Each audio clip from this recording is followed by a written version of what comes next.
चीज रेशियो के साथ करते हैं और हर बार हम एक ही काम करते हैं, वो ये होता है कि एक यूनिट की वैल्यू निकालते हैं और एक यूनिट की वैल्यू निकालने के बाद हम आप उसके वैल्यूज फाइंड आउट करते हैं।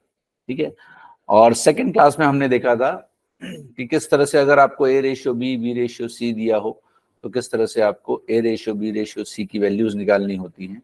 उनके कुछ अलग अलग जो उसमें वेरिएशंस थे रेशियोज के वो हमने देखे थे, और रेशियो कहाँ कहाँ पे लगता है, कौन सी वैल्यूज आप निकाल सकते हैं, वो हमने देखा था। और उसके बाद हमने देखा था कि रेशियोज अगर दिए हों ए रेशियो बी प्लस सी इस तरह से दिया हो तो उसको हम किस वे से सॉल्व करते हैं। तो ये सारी चीजें हमने लास्ट 2 क्लासेस में देखी थी। आज हम देखेंगे प्रपोर्शन। आज हम देखने वाले हैं प्रपोर्शन। प्रपोर्शन होता क्या है, ठीक है। चलिए,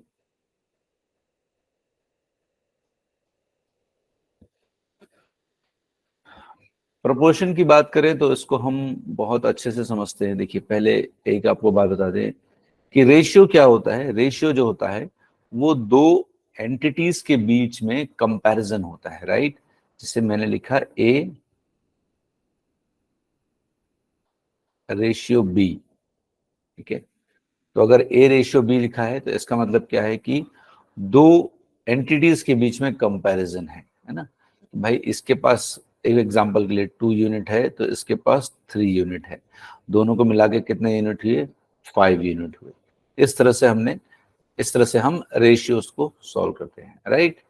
अब हम देखते हैं प्रोपोर्शन क्या होता है। जिस तरह से रेशियो जो है वो दो यूनिट्स का, दो एंटिटीज का कंपैरिजन होता है, उसी तरह जो प्रोपोर्शन होता है, प्रोपोर्शन जिससे हम कहते हैं, प्रोपोर्शन जो होता है वो दो रेशियोज का कंपैरिजन होता है। जैसे A ratio B is to C ratio D. अगर आप देखेंगे तो आपको दिखेगा कि भाई ये दो रेशियोज हैं, इन दो रेशियोज का कंपैरिजन, ठीक है।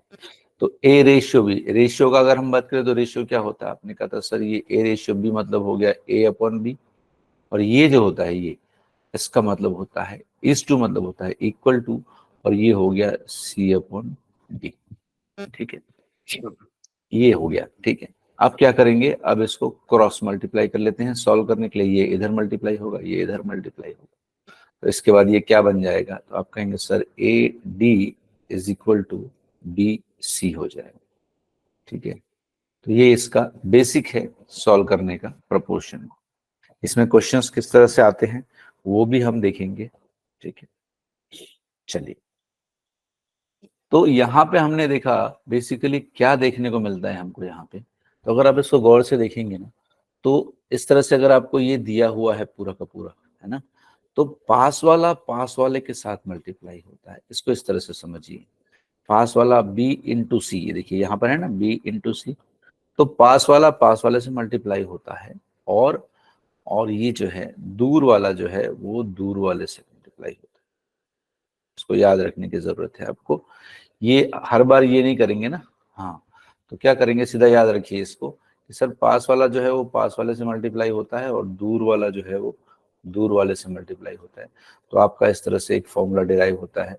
उसको आप यहाँ से डायरेक्टली अगर लिखना चाहते हैं, सर पास वाला जो है वो दूर वाले के मल्टीप्लाई के बराबर होता है, तो B C is equal to क्या हो जाएगा, आप कहेंगे ए डी हो जाएगा, ठीक है।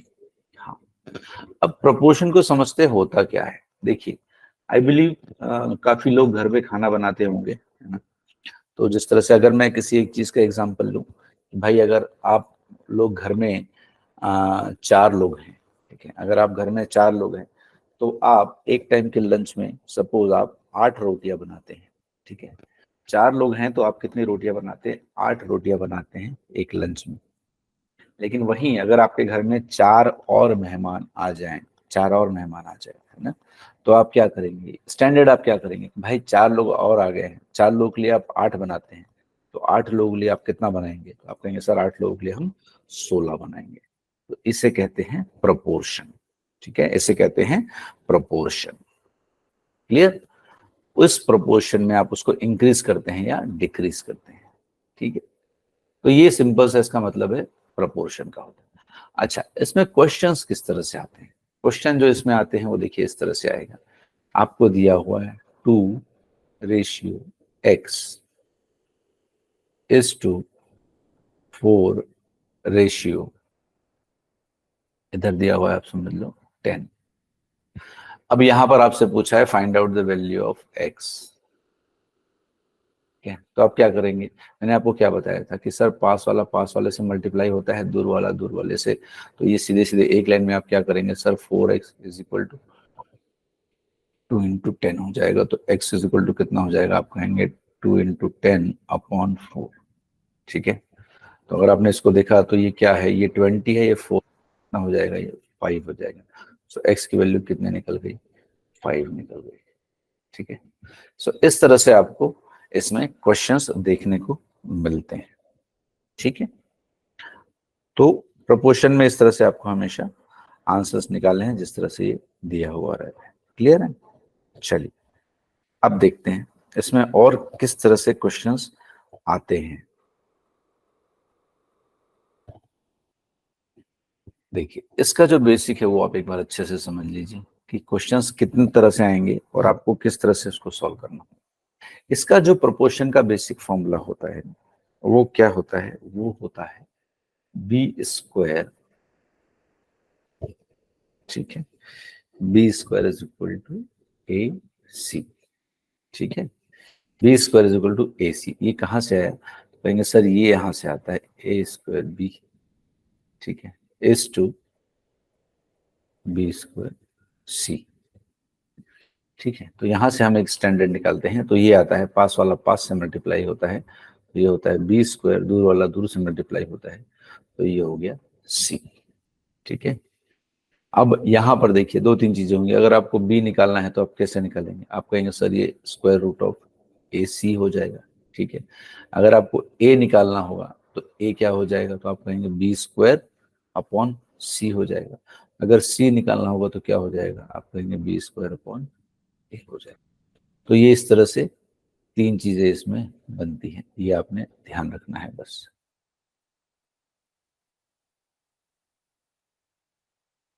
ठीक है, ये इसका स्टैंडर्ड है। क्लियर है इतना? यस।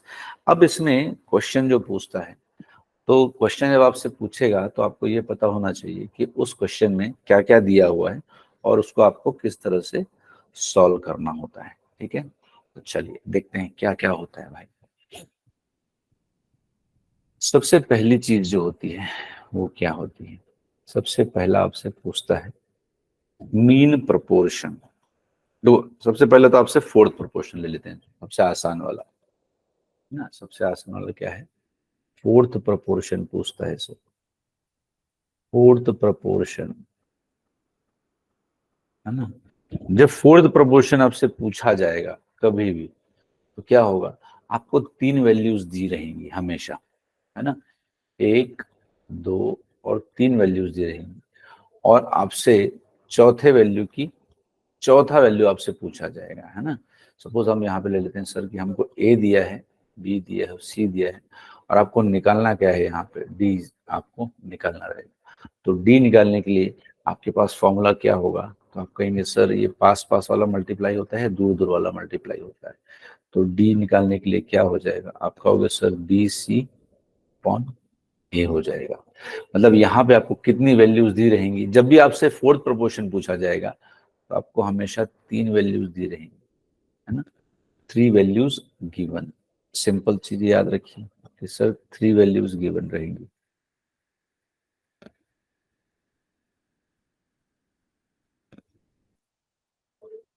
ठीक है, और आपसे पूछा जाएगा फोर्थ प्रोपोर्शन। ठीक है, इसका एग्जांपल अगर मैं ले लूं आपके लिए, चलिए इसका एग्जांपल ले लेते हैं। तो इसका एग्जांपल क्या हो जाएगा? आपसे सपोज पूछा है कि find the fourth proportion of 4, 9 and 12। ये आपसे पूछा गया है। ठीक है, फोर्थ आपसे पूछा गया है, तो भाई अभी फोर्थ पूछा है और आपको 3 की वैल्यू दी है, तो ये जो इधर इसके आगे आता है वो आपका क्या हो जाएगा, फोर्थ हो जाएगा, मतलब ये डी। तो ये क्या हो जाएगा, आप कहोगे सर जो पूछा हुआ है उसको अगर x मान लिया तो पास पास वाला मल्टीप्लाई हुआ कितना हो गया 9 × 12, और ये दूर वाला हो गया 4, तो इसकी वैल्यू आपने निकाली तो कितना आ गया। आप कहोगे सर ये इससे कटा कितने बार, 3 टाइम्स, 9 3 जा कितना हो गया 27। तो आपके फोर्थ प्रोपोर्शन की वैल्यू कितनी हो गई, आप कहोगे 27। ठीक है, तो पहली चीज आपसे पूछी जाएगी फोर्थ प्रोपोर्शन। क्लियर है इतना? यस। चलिए, अब इसके बाद आता है सेकंड, आपका आता है mean proportion.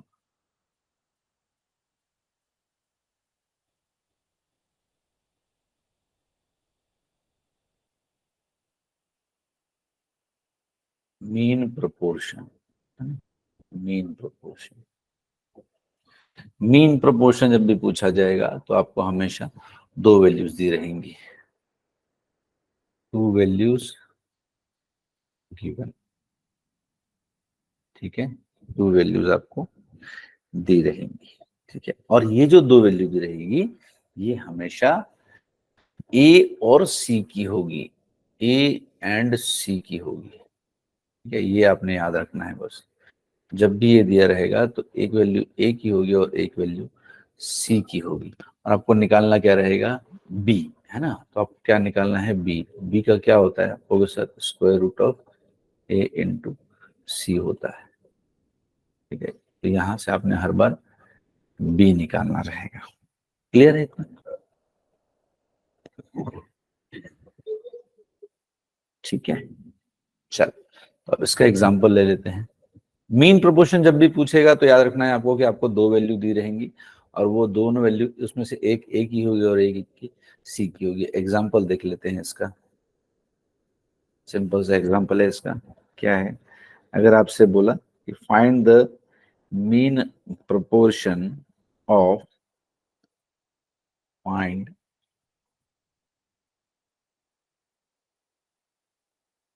The mean proportion of two, mean proportion to पूछ लेते हैं इसमें, मीन प्रोपोर्शनल टू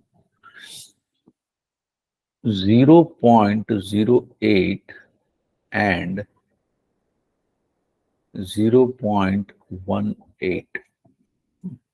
तो आपको इन दोनों का मीन प्रोपोर्शन बताना है। तो जैसा कि मैंने आपको यहाँ पे बताया था, आपसे मैंने कहा था कि ये सर ये जो दो वैल्यू दी है ना, ये दोनों, तो इसमें से एक ए हो जाएगी और एक सी हो जाएगी। मुझे निकालना है मीन प्रोपोर्शन। मीन प्रोपोर्शन का फॉर्मूला क्या होता है, बी स्क्वायर इक्वल टू ए सी से हमने डिराइव किया था, ये ए सी होता है। तो ये क्या हो जाएगा, स्क्वायर रूट ऑफ 0.8 इंटू 0.18, ये हो गया। ठीक है, अब आपने इसको सॉल्व किया तो कितना हो जाएगा,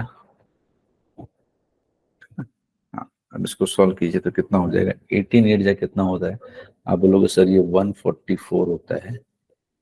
और कितने डिजिट के बाद डेसिमल लगाना है, तो 1 2 और 3 के बाद, तो ये हो जाएगा 0.144। 0.144 ये किसका स्क्वायर है, देखिए 0.14 किसका स्क्वायर है, तो आप कहोगे सर ये 0.12 का है क्या, है ना, 0.12 का स्क्वायर हो जाएगा। हाँ,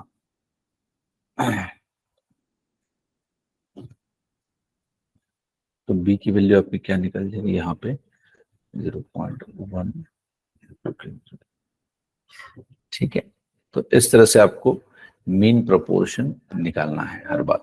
जो बस इतना याद रखना है कि अगर मीन पूछा है तो ये दोनों वैल्यूज जो है वो ए और सी की। ठीक है, इसको याद रखना है।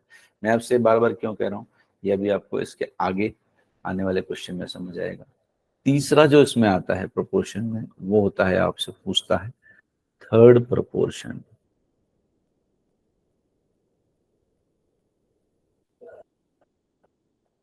थर्ड प्रोपोर्शन पूछता है आपसे। थर्ड प्रोपोर्शन जब भी पूछेगा तब भी आपको दो वैल्यूज दी रहेगी, टू वैल्यूज गिवन, है ना, टू वैल्यूज गिवन। बट ये जो वैल्यू रहेगी ना, उसमें एक ए रहेगा और दूसरा बी रहेगा। ये आपको याद रखना है बस हमेशा। एक वैल्यू ए रहेगी और दूसरी वैल्यू बी की होगी जब भी थर्ड प्रोपोर्शन पूछता है। ठीक है, हाँ। देखो थर्ड प्रोपोर्शन जब भी पूछेगा तो आपको यही रहना है। ठीक है, तो अब इसका एग्जाम्पल देखते हैं। एग्जाम्पल अगर इसका लिया जाए तो क्या हो जाएगा। एक पूछता है question, find the third proportion to 16 and 36। ठीक है, दो नंबर कौन कौन से दिए हैं, 16 और 36। क्लियर है। तो मैंने आपसे क्या कहा था, इसको आपने ए लेना है और सामने वाले को आपने बी लेना है। सो थर्ड प्रोपोर्शन आपने निकालना है तो सी की वैल्यू निकालनी है। तो सी इज इक्वल टू क्या होता है, आप बोलोगे सर बी स्क्वायर अपॉन ए होता है। तो बी स्क्वायर यहाँ पे कितना दिया हुआ है, बी कितना है 36 है। सो 36 का स्क्वायर अपॉन 16, है ना। 36 का स्क्वायर निकालने की जरूरत नहीं होती, ये चीजें हमने स्पीड मैथ्स में और कैलकुलेशन ट्रिक्स में देखी हुई है। जरूरी नहीं कि आप इसका पूरा स्क्वायर निकालो उसके बाद डिवाइड करो। 36 का स्क्वायर अगर लिखा है तो इसका मतलब क्या होता है, इसका मतलब ये है कि सर 36 इंटू 36 दिया हुआ है और नीचे कितना है 16 है ना, 16 है। तो आप इसको आराम से काट सकते हैं, बिल्कुल काट सकते हैं, है ना। 4 से अगर काट लें तो ये 16 क्या है, 4 इंटू 4 है कि नहीं। हाँ, और ये 36 है तो एक बार इस 4 से कटेगा ये, तो ये 9 टाइम होगा। एक बार इस 4 से कटेगा ये, तो ये भी 9 टाइम होगा। तो 9 9 से कितना हो जाएगा, 81 हो जाएगा। तो आपका थर्ड प्रोपोर्शन कितना हो गया, आपका होगा सर ये 81 हो गया। ये आपका आंसर। ठीक है, तो इस तरह से आपको चीजों को हमेशा देखना है जब भी आप प्रोपोर्शन सॉल्व करेंगे तो। डन, चल अब आगे बढ़ते हैं। तो मैंने आपको ये बताया कि भाई अगर मीन प्रोपोर्शन पूछा है तो क्या करना है, फोर्थ पूछा है तब क्या लेना है, थर्ड प्रोपोर्शन पूछा है तो क्या लेना है, जो दो कहाँ कहाँ पे कितनी वैल्यूज दी रहेंगी। थर्ड प्रोपोर्शन और मीन प्रोपोर्शन दोनों में दो वैल्यूज दी होती हैं, लेकिन मीन प्रोपोर्शन जब पूछता है तो वहां पे वैल्यूज जो दो दे रहते हैं उसमें एक ए होता है एक सी होता है। लेकिन वहीं पर जब आपको थर्ड प्रोपोर्शन पूछता है तो यहाँ पर ये एक वैल्यू ए की होती है, दूसरी वैल्यू बी की होती है। ठीक है, जब थर्ड प्रोपोर्शन होता है ना तो ये इस तरह से हो जाता है, A ratio B is to B is to C हो जाता है। ठीक है, तो इसीलिए यहाँ से जो है वो बी आपका सेम होता है, तो आप इसको दो बार रिपीट करते हैं। जैसे यहाँ पे आपका दिया था ना 16 और 36, तो ये इस तरह से हो गया था 16 36 इज टू 36 और ये एक्स या फिर सी है जो भी है। ठीक है, तो इस तरह से आपने उसको निकाला था। तो ये चीज बस आपने याद रखनी है कि फोर्थ फोर्थ प्रोपोर्शन तो सबसे आसान है। फोर्थ प्रोपोर्शन में कोई दिक्कत ही नहीं है सर। फोर्थ में आपने बताया कि तीन वैल्यूज रहेंगी, है ना। फोर्थ प्रोपोर्शन में तो कोई प्रॉब्लम ही नहीं है, क्यों, क्योंकि सर तीन वैल्यू रहने वाली है। तो ए बी सी दिया रहेगा, आपको ये निकालना है तो आप यहाँ से निकाल लेंगे, इसमें कोई दिक्कत नहीं है। मीन प्रोपोर्शन जब भी आता है याद रखना, मीन पूछा है मतलब बीच वाला पूछा है, बीच वाला पूछा है तो आपको आजू बाजू के दोनों दिए हुए हैं ए और सी, तो वहां से आप बी का वैल्यू बी के फॉर्मूला रख के यहाँ से निकाल लेंगे। ठीक है, और इसके बाद जब थर्ड प्रोपोर्शन पूछेगा तब बस इतना याद रखना है कि सर ये ए और बी की वैल्यू है ना, तो सी निकालना है तो बी स्क्वायर अपॉन ए रख देंगे, इससे आपका ए का वैल्यू यहाँ पे आपका वैल्यू निकल जाएगा। ठीक है, चलिए अभी आपके लिए इसमें एक क्वेश्चन लेते हैं। थोड़े से इसमें क्वेश्चन जिस तरह से आते हैं वो हम लेते हैं। देखिए अगर आपको पूछ लिया कि find the mean proportion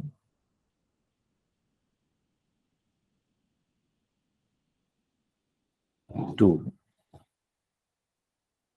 6 plus 3 root 3 and 8 minus 4 root 3। तब कैसे निकालेंगे इसको, कैसे निकाला जाएगा इसको? मीन प्रोपोर्शन पूछा है ना। हाँ, सबसे पहले तो ये है कि इसका सॉल्यूशन किस तरह से होगा। क्या पूछा था इसमें? मीन प्रोपोर्शन पूछा था। अगर मीन पूछा है तो ए की वैल्यू कितनी है? आप कहेंगे 6 + 3√3। और बी की वैल्यू कितनी है? तो 8 - 4√3। ठीक है ना, इस तरह से दिया हुआ है। तो इसको सॉल्व करेंगे, आपको निकालना है मीन प्रोपोर्शन। सॉरी, बी नहीं, ये सी है। मीन प्रोपोर्शन पूछा है ना। हाँ, तो ये सी हो जाएगा। ये सी की वैल्यू दी हुई सर, है ना। बी पूछा है तो बी का फॉर्मूला क्या है? आप बोलोगे बी है √A × C। ठीक है, तो सर ए कितना है? आप बोलोगे 6 + 3√3 इंटू सी कितना है? 8 - 4√3।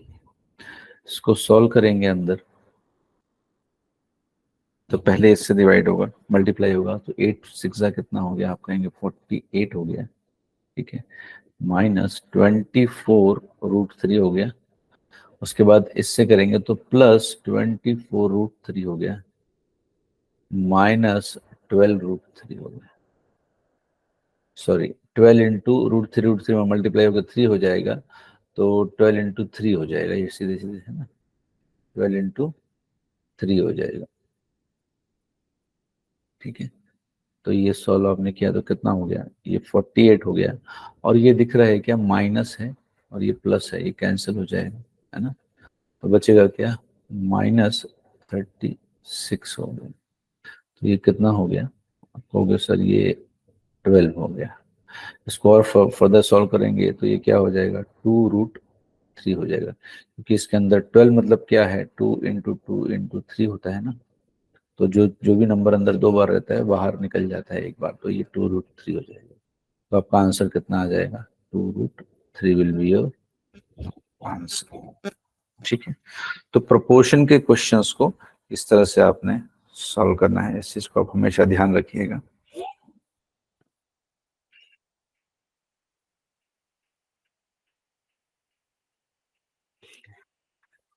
ठीक है, चलिए आगे देखते हैं क्वेश्चन, और किस तरह से इसमें क्वेश्चंस आते हैं।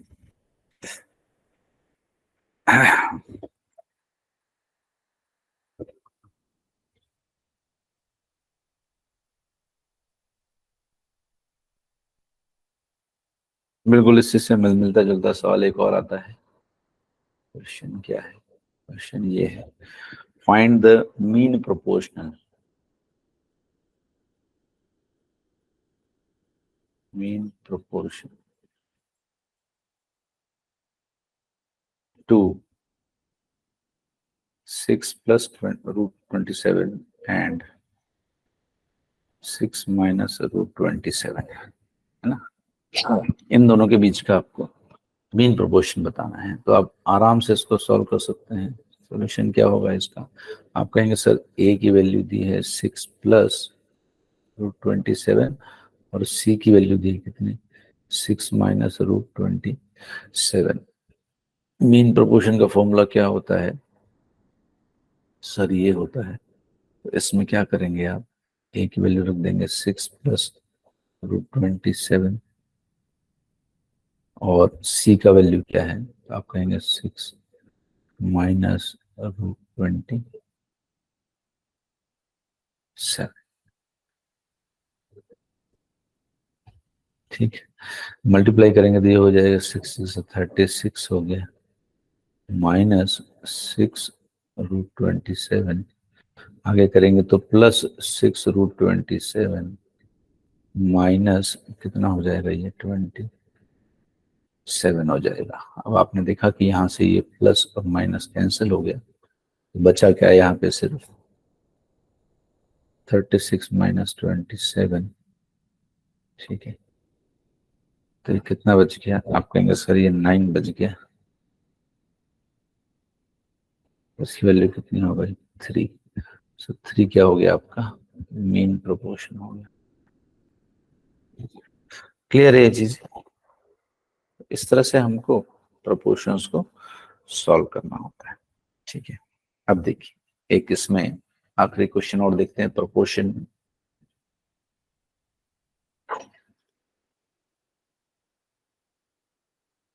अगर आपसे पूछा है what will be the ratio, देखिए मैं क्वेश्चन लिख देता हूं properly, what will be the ratio between 0.7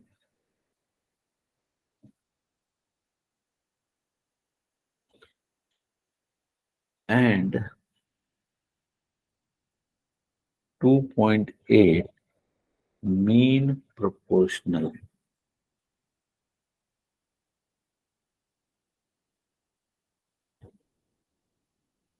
and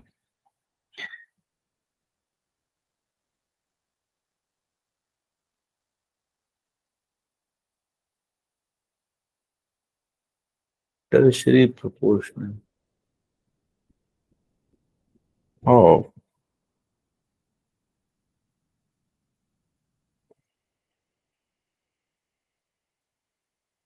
2.5 and 3.5।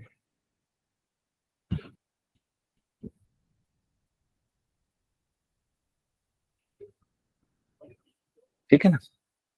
अब देखिए सवाल को अच्छे से समझेंगे पहले कि दिया क्या है ना, दिया क्या है सबसे इंपॉर्टेंट है। सवाल को सबसे पहले पढ़ना इंपॉर्टेंट है कि यहाँ पे क्या दिया हुआ है। यहाँ पे दिया हुआ क्या है, आपसे सिर्फ और सिर्फ इसका मीन प्रोपोर्शन पूछा है क्या, या किसी का टर्शरी प्रोपोर्शन पूछा है क्या, नहीं। यहाँ पे क्या पूछा हुआ है आप देखेंगे तो यहाँ पूछा हुआ है what will be the ratio between the mean proportional to 0.7 and 2.8 and tertiary proportion of 2.5 and 3.5, है ना। तो सबसे पहले यहाँ पर आपने जो निकालना है वो क्या है भाई, पहले आप इसका मीन प्रोपोर्शन निकाल लीजिए, है ना, और इसका टर्शरी प्रोपोर्शनल निकाल लीजिए। तो सबसे पहले अगर आप मीन प्रोपोर्शनल आप निकालेंगे तो मीन प्रोपोर्शनल का फॉर्मूला क्या होता है, मीन प्रोपोर्शन का फॉर्मूला क्या होता है, तो आप बोलेंगे सर देखिए यहाँ मीन प्रोपोर्शन निकालना है ना, पहले केस में, पहला केस जो है इसका मीन प्रोपोर्शन निकालना है आपको, है ना, मीन प्रोपोर्शनल निकालना है। तो इसमें क्या क्या दिया हुआ है, तो आप बोलोगे सर ए दिया हुआ है और सी दिया हुआ है। कितना कितना दिया है, सी 2.8 है और ए 0.7 है। मीन प्रोपोर्शन का फॉर्मूला क्या है, तो आप बोलोगे सर ये स्क्वायर रूट ऑफ ए सी है। इसको निकाला तो कितना होगा 0.7 इंटू 2.8, ठीक है, 0.7 इंटू 2.8 और 28 7 का कितना होता है 196, है ना। तो ये कितना हो जाएगा 1.96 हो जाएगा। 1.96 हो गया तो ये किसका स्क्वायर रूट होगा भाई 1.96, ये 14 का स्क्वायर होता है ना, तो ये हो जाएगा 1.4। ठीक है, तो ये आपका निकल गया पहले केस से मीन प्रोपोर्शनल। ठीक, अब दूसरे केस में क्या दिया था, टर्शरी प्रोपोर्शनल टू, है ना, टर्शरी, टर्शरी मतलब क्या होता है थर्ड प्रोपोर्शनल। और जब थर्ड प्रोपोर्शनल देना था तब हमने क्या देना था, तब भी हमारे दो दो वैल्यू थी, लेकिन सर यहाँ पे एक ए था और दूसरा क्या होता बी होता, क्योंकि आपको टर्शरी निकालना है। ठीक है, तो टर्शरी निकालना है मतलब थर्ड निकालना है, और थर्ड का फॉर्मूला क्या होता है बोलोगे sir C is equal to होता है बी स्क्वायर अपॉन ए। तो C is equal to B कितना है 3.5, तो अरे रुक भाई 3.5 का स्क्वायर अपॉन 2.5, है ना। तो 3.5 का आप स्क्वायर निकालेंगे तो कितना हो जाएगा, फिर से वही वाली बात है ना। तो 3.5 का पूरा निकालने की जरूरत है क्या, नहीं। क्या करेंगे हम इसको 3.5 इंटू 3.5 लिख सकते हैं, बिल्कुल। और 2.5 जो है 2.5 क्या है, आप बोलोगे सर देखो ये मैं लिख देता हूँ 2.5, 2.5 है क्या, मैं आपको बाजू में दिखा देता हूँ। ये 0.5 इंटू 0.5 है कि नहीं ना? हाँ, तो इससे आप काट लेंगे दोनों को, तो पूरा आप काटेंगे तो कितना आ जाएगा 0.7, 0.7 7 आ जाएगा, ठीक है। तो कितना आ जाएगा, 4.9 आ जाएगा। इसको आपने पूरा काटा दिया, ठीक है। This will come around 4.9। तो सी की वैल्यू कितनी आ गई, सी की वैल्यू आ गई 4.9, ठीक है। अब सवाल में क्या पूछा था, what will the ratio between, इसके और इसका रेशियो क्या होगा ये पूछा था। मतलब आपसे पूछा है बी रेशियो सी। तो बी कितना है, आप बोलेंगे सर 1.4 है, और ये सी कितना है 4.9 है ना। तो यहाँ से आप काटोगे तो सर ये डेसिमल से डेसिमल कट गया, और ये 7 से 2 टाइम जाएगा, और 7 से 9, 7 टाइम जाएगा, 7 टाइम जाएगा, है ना। हाँ, तो आपका बी रेशियो से सी, यही जो आपसे पूछा था, ये कितना हो जाएगा। आप बोलोगे सर ये 2:7 हो जाएगा, which is our desired answer, ठीक है। तो इस तरह से प्रोपोर्शन के क्वेश्चन जो है आपको इस तरह से देखने को मिलेंगे। तो आपने बस बेसिकली जो चीजें आपको हमने बताई है वो आपने याद रखनी है। एक बार फिर से फटाफट इसको रिवाइज कर लेते हैं कि सर क्या क्या पूछता है। तो ये बेसिक फॉर्मूला होता है हमारा, क्या, B² = AC, ठीक है। इससे हम निकालते हैं। और फोर्थ प्रोपोर्शन पूछेगा तो 3 वैल्यू दिया रहेगा, तो कोई दिक्कत ही नहीं है ना। हाँ, आपको चौथी वैल्यू निकालनी है तो आप आराम से निकाल सकते हैं। इसके बाद मीन प्रोपोर्शन जब भी पूछता है तो याद रखना, बीच का पूछा है तो ये दोनों आजू बाजू के हो जाएंगे, ए और सी, ठीक है। तो डायरेक्टली ये फॉर्मूला आपको लगाना है मीन प्रोपोर्शन में। और जब थर्ड प्रोपोर्शन पूछेगा तो आपको क्या फॉर्मूला लगाना है, ये फॉर्मूला लगाना है, खत्म। ज्यादा सोचने की जरूरत नहीं है, क्या पूछा है वहां पे क्या फॉर्मूला लगाना है। देखो ये यहाँ पे हमने निकाला तो है, इसको लिख देते हैं एक बार, चलिए। ये किसका फॉर्मूला है, तो आप बोलेंगे सर ये मीन प्रोपोर्शन का फॉर्मूला है। मीन प्रोपोर्शन का फॉर्मूला है ना, मीन प्रोपोर्शन का फॉर्मूला। और ये जो है, ठीक है, ये आपका कौन सा है, ये तो फर्स्ट वाला था खैर। और ये आपका थर्ड प्रोपोर्शन का फॉर्मूला है। थर्ड प्रोपोर्शन का फॉर्मूला है, ठीक है। ये तो आपका फर्स्ट हो गया उसकी जरूरत नहीं है, ठीक है। तो ये आपका फर्स्ट का हो गया। तो ये बेसिकली याद रखना है कि सर ये मीन प्रोपोर्शनल का है, और ये जो है थर्ड प्रोपोर्शनल का है। और फर्स्ट या फोर्थ हो तो आप, मतलब वो आपको अगर दिया रहेगा, है ना, फर्स्ट और फोर्थ, तो आप यहाँ से निकाल सकते। देखिए ये वाला आप कैसे निकाल सकते हैं, आपको कहेगा कि भाई किसी का मीन प्रोपोर्शनल दिया हुआ है, मीन प्रोपोर्शनल दिया हुआ है, और आपको सी का इस तरह से दिया, मीन प्रोपोर्शनल दिया हुआ है 2 नंबर्स का, है ना। उसमें से ये एक एक्स है और दूसरा जो है वो 3 है ना। तो आप यहाँ से ये जो एक्स है, इससे आप ये ए की वैल्यू डिराइव कर सकते हैं, ठीक है। तो ये तो आपका लैंग्वेज का वेरिएशन है, ठीक है। चलिए, तो बेसिकली आप ये याद रखिएगा कि मीन प्रोपोर्शन का फॉर्मूला ये है, और थर्ड प्रोपोर्शन का ये है, और फोर्थ पूछा तो आपको तो पता ही है, कोई इश्यू नहीं है उसमें, ठीक। चलिए, तो ये हमने देख लिए मीन प्रोपोर्शन के सारे फॉर्मूलाज क्या क्या होते हैं उसमें। अब देखते हैं कि इसमें और किस टाइप के क्वेश्चंस आते हैं रेशियो में, अगर हम देखें तो।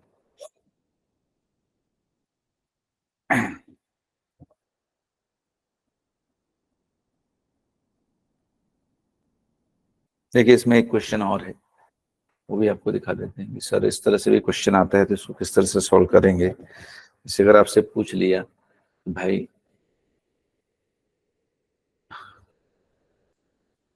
फाइंड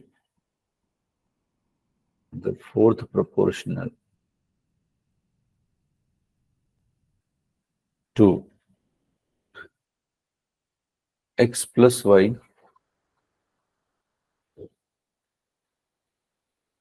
x+y का होल स्क्वायर एंड x-y। इसका क्या करना है आपने, अभी इसका आपने सॉल्यूशन करना है। तो क्या करेंगे, फोर्थ प्रोपोर्शन पूछा है, मतलब क्या है, ये ए बी और सी है कि नहीं, है ना, ये ए बी और ए बी सी है, आपसे डी पूछा हुआ है। सिंपल सा है कि सर ये ए है, ये बी है, ये सी है, आपसे डी की वैल्यू पूछी है, इसका फॉर्मूला क्या हो जाएगा, आप बोलोगे sir d is equal to, है ना, पास पास वाला मल्टीप्लाई होता है तो बी सी अपॉन ए हो जाता है ना। तो बी कितना है, आप कहोगे सर एक्स प्लस वाई का होल स्क्वायर है, और सी कितना है, एक्स माइनस वाई है, और ए कितना है, तो आप कहोगे सर एक्स प्लस वाई है। अब यहाँ से आपको दिख रहा होगा ये स्क्वायर से ये कट जाएगा, है ना, ये कट गया तो ऊपर क्या बचा, तो आप कहोगे sir x plus y into x minus y, तो ये कितना हो गया, आप बोलोगे sir x square minus y square, ये मेरा आंसर। क्लियर है चीज। तो प्रोपोर्शनल के जब भी क्वेश्चंस आएंगे तब आपने हमेशा इन चीजों को ध्यान रखना है, ठीक है। चलिए, अब आपको एक क्वेश्चन जो इसमें यूजुअली हमने लास्ट इसमें देखा था रेशियो में, वो देखते हैं। आपको एक हमने चीज बताई थी, ये तो प्रोपोर्शन की कहानी हो गई, अब रेशियो के कुछ बेसिक चीजें देख लेते हैं। उसके बाद हम नेक्स्ट क्लास में हम प्रॉपर क्वेश्चंस करने वाले हैं, विल टेक 20 क्वेश्चंस, राइट, और उसके बाद हम उसको सॉल्व करेंगे। इसके बाद तो जो कुछ फंडामेंटल थे वो हम आपको बता देते हैं अभी, क्या क्या उसमें फंडामेंटल था।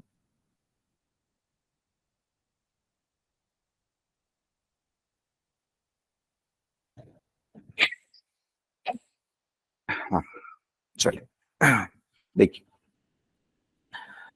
अगर आपको इस तरह से दिया हुआ है कभी भी, है ना, कि sir 2a is equal to 3b is equal to 4c, और आपको इसको रेशियो में कन्वर्ट करना है ना, आपको इसको रेशियो में कन्वर्ट करना है।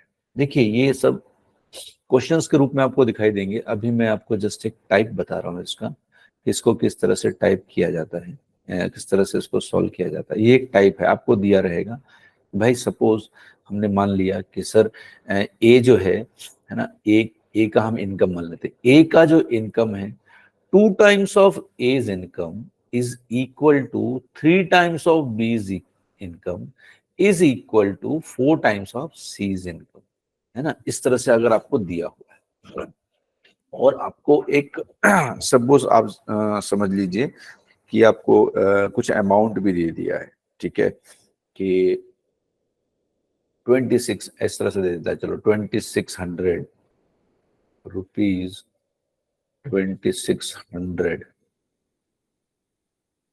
ठीक है, 2600 जो है आपको इनके अमंग्स में आपको डिस्ट्रीब्यूट करना है। 2600 रुपीज जो है वो आपको डिस्ट्रीब्यूट करना है ए बी और सी में, एंड सच दैट, देखिए this comes with the condition, यहाँ पे कंडीशन लिखी रहती है सच दैट, सच दैट का मतलब होता है कंडीशन, ये याद रखिएगा, ठीक है। तो आपको जब दे दिया है कि 2a इज इक्वल टू, अच्छा मैं एक काम करता हूँ, इसको मैं आपको दोनों दो चीजें हैं, मैं दोनों चीजें आपको एक साथ समझाता हूँ, ठीक है, जस्ट लीव इट, एक second.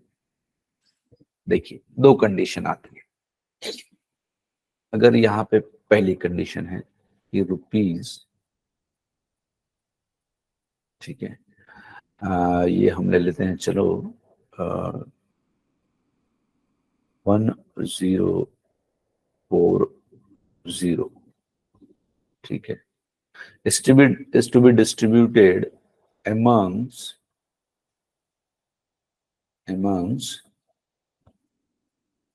A, B and C such that, ये दिया हुआ 2 times A is equal to 3 times B is equal to 4 times सी।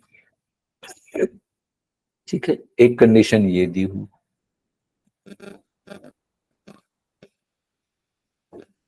और दूसरी जो कंडीशन है क्या दी है इधर पे, दूसरी कंडीशन यहाँ पे दी है कि भाई rupees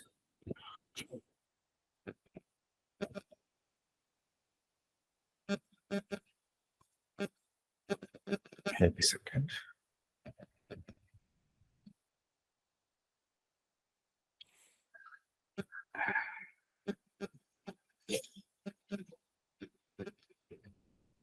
427 is to be divided amongst A, B, and C such that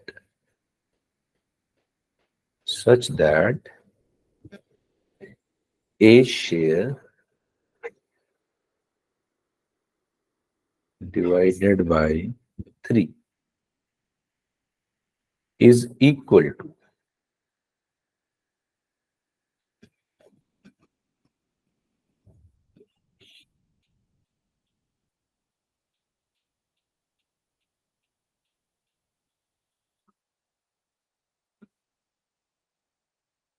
B share divided by 2 is equal to C share, sorry ये उल्टा हो गया, एक सेकंड, दोनों चीजें सेम ही लेते हैं ना ऐसे।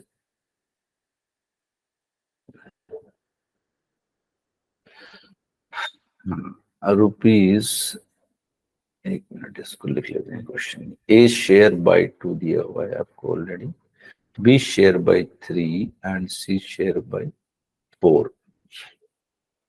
ठीक है, और यहाँ पे आपको दिया हुआ है 8100 rupees is divided amongst a b and c such that. ठीक है, अब देखिए ये सच दैट मतलब क्या है, कंडीशन मैंने आपको बताया था। ठीक है, और कंडीशन क्या है, कंडीशन ये है सर, पहले में कंडीशन ये दिया हुआ है, दूसरे में कंडीशन ये दिया हुआ है। ठीक है, अब इसको ध्यान से समझेंगे, समझने की बात इसमें ये है, याद रखनी है आपको ये चीज, ज्यादा कुछ करना नहीं है। जब भी आपको इस तरह की कंडीशन दी रहेगी, है ना, इस तरह की कंडीशन दी है जिसमें ए शेयर बाय 2 नीचे है, b share by 3 and c share by 4। ठीक है, इस तरह से जब आपको कंडीशन दी रहेगी, इसमें शेयर के नीचे ये ऐसा दिया रहेगा डिनोमिनेटर में बाय बाय बाय, राइट, तब आपका जो डिजायर्ड रेशियो होगा वो ये जो नीचे दिया है यही आपका डिजायर्ड रेशियो हो जाएगा। इसका मतलब सीधे सीधे आपका ए रेशियो, बी रेशियो, सी जो है वो क्या हो जाएगा, वो हो जाएगा 2:3:4। ये हो गया आपका डिजायर्ड रेशियो। ठीक है, ये हो गया आपका डिजायर्ड रेशियो जो आपको निकालना था। ठीक है, जब भी ये वाली सिचुएशन आएगी कि sir a share divided by 2, b share divided by 3, c share divided by 4, all are equal, है ना, ऑल आर इक्वल, तब क्या करना है, चीजों नीचे जो आपके दिए रहेंगे ना यूनिट्स वैल्यू से, वही आपका डिजायर्ड शेयर हो जाएगा। ठीक है, और इधर आप वापस आ जाते हैं, तो जब ये इस तरह से मल्टीप्लाई होगा कि sir 2 times a share is equal to 3 times b share is equal to c 4 times c share are equal to 4C, तब आपने इसको पहले स्टेप में क्या करना है, तब आपने इसको 2 स्टेप में सॉल्व करेंगे। ये आपका डिजायर्ड रेशियो नहीं होगा तो क्या होगा, तो आप कहेंगे सर इसको क्या करना है आपको, ये हो जाएगा सर 1/2, 1/3 और 1/4, जो हमने पिछली बार देखा था कि सर अगर रेशियो अगर फ्रैक्शन में होता है तो हम क्या करते हैं, है ना। यहाँ पे क्या हुआ था, नीचे जो दिया था वो डायरेक्टली आपका डिजायर्ड रेशियो हो गया था, बट जब यहाँ इस तरह से दिया रहेगा तो आपने क्या करना है, तो आपने करना ये कि सर ये इसके नीचे आ जाएगा, ये आपका सीधा 1/, में आ जाता है, तो ये रेशियो होता है। इसके बाद आपने फिर से इसको कन्वर्ट करना है। तो आपको पता है कि जब सर फ्रैक्शन नीचे में आता है तो हम क्या करते हैं, तो आप कहेंगे कि सर कुछ नहीं, इसका एलसीएम लेके ऊपर मल्टीप्लाई करते हैं, इस सम का एलसीएम होता है कितना 12, है ना। ये एक वे बताया था। और दूसरा मैंने क्या बताया था कि सर अगर 1 में है तो 2 के ऊपर क्या आने वाला है जो बचा हुआ है, 3 4 जा 12 रेशियो। 3 के ऊपर क्या आने वाला है सर, 4 2 जा 8, और 4 के ऊपर क्या आने वाला है, 2 3 जा 6। इसको मैंने और सॉल्व किया तो ये कितना हो जाएगा, ये 4 हो जाएगा, सॉरी ये सर 2 कॉमन निकाल देंगे तो 6 हो जाएगा, 4 हो जाएगा और 3 हो जाएगा। ये मेरा डिजायर्ड रेशियो बनेगा।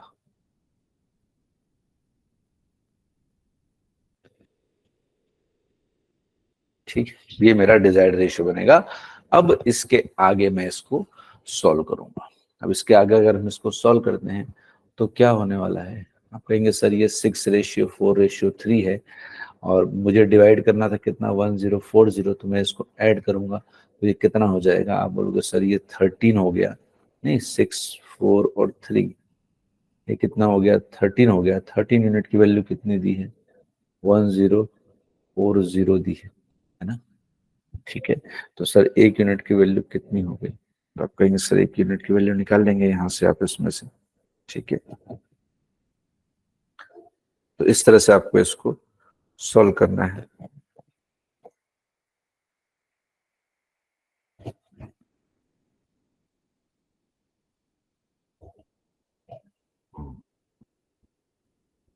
ठीक है, तो आपने निकाल लिया इसमें से 13 यूनिट की वैल्यू कितनी हो गई, 13 की वैल्यू हो गई 1040। ठीक है, तो 1 यूनिट की वैल्यू कितनी हो जाएगी, 13 8 जा होता है, तो 1 यूनिट की वैल्यू हो गई कितनी, 80, है ना।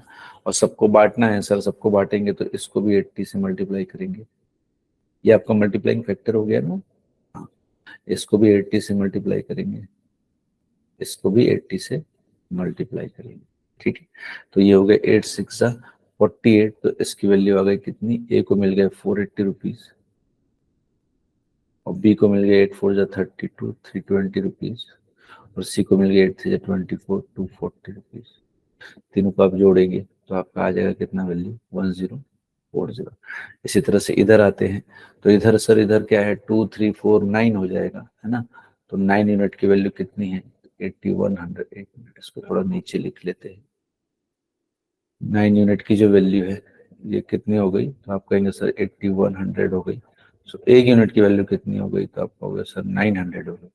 तो सर इसको कितना मिला, इसको भी इंटू 900 करेंगे, इसको भी इंटू 900 करेंगे और इसको भी इंटू 900 करेंगे, तो इसको मिल जाएगा 1800, इसको मिल जाएगा 2700 और इसको मिल जाएगा 3600।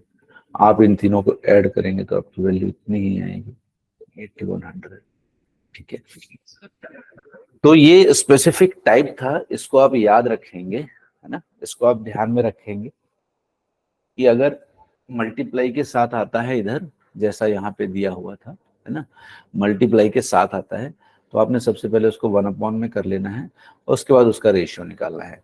लेकिन अगर ये ऑलरेडी नीचे दिया हुआ है डिनोमिनेटर में तो यही आपका डायरेक्टली डिजायर्ड रेशियो हो जाता है और आपको उसको सॉल्व करना है। ठीक है, क्लियर है ये, आई बिलीव इतनी चीजें सबको समझ में आई होंगी, राइट।